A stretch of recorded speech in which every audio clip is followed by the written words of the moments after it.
All right, in just a little bit, we're talking Dawson's Creek and trading places. But for right now, we're going to be talking about dieting and the emotional side of the weight loss process with Dr. Eric Kusher. Yeah, he's a chiropractic physician and owner of Compass Fat Loss Centers in Glastonbury, Avon, and Milford. Welcome so much. Hello again, guys. That's Scott's favorite saying, welcome so much. Welcome so much. And let me tell you, you make a great plane companion because we actually got sat next to each other coincidentally on a plane. I was so afraid to order the snacks, though, when they came down the aisle. Yeah, it was fine until I got your bar bill. Exactly. Yeah. You did buy me a drink, which was very good.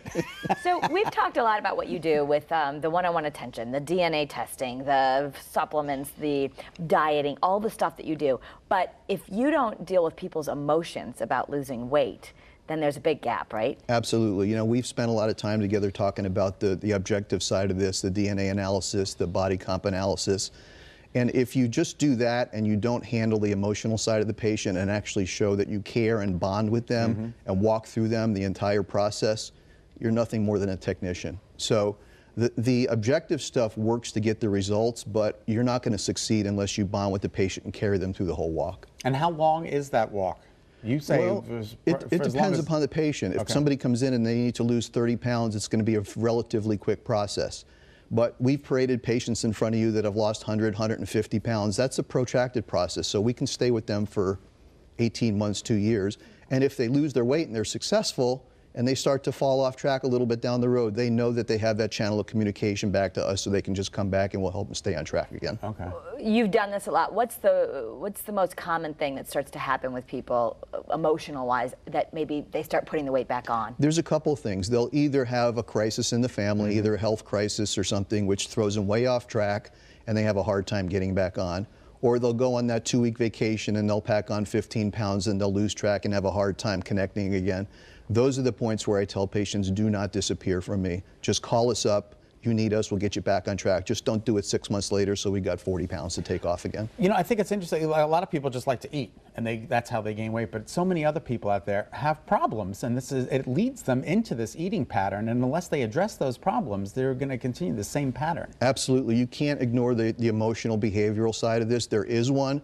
Most of what we do corrects the physiological side, and that takes care of 90% of the problems. Right. But the stuff that's left over is behavioral stuff. We handle some of that with the relationship side of it, but we also refer out for patients that need that kind of care. Well, what do you say to the people who, for them, they just love food, and food it becomes their source of joy and comfort, and now they have to transform maybe how they're eating or when they're eating? Or what they're eating. What they're eating. Like, I need that mac and cheese because that makes me feel safe. Right, and once they get to goal, they can do that. They have to know that out the other side, they can live like a normal human being. But we've got to do kind of the work to get them to that place and make the right choices and prepare their foods the right way. And once we get them to goal and we're maintaining a goal, then they can play around a little bit. They actually walk out of our place with a food chart that tells them what to go for on top, what to stay away from on the bottom, and everything in between.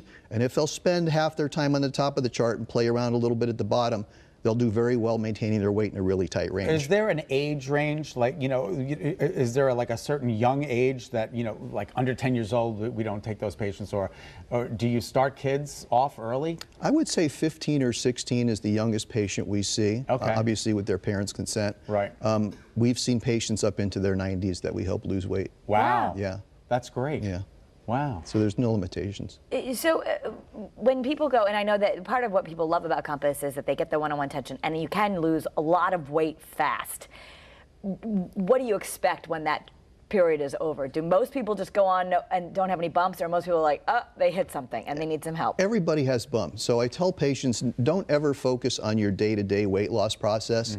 Let's just keep focusing on the longer-term trend, and as long as it stays down and we're losing consistently, a few bumps in the road here and there are insignificant, as long as we're getting to goal. And this is pretty analytical, this whole project. Extremely. Everything that we do is guided by science and objective measurements.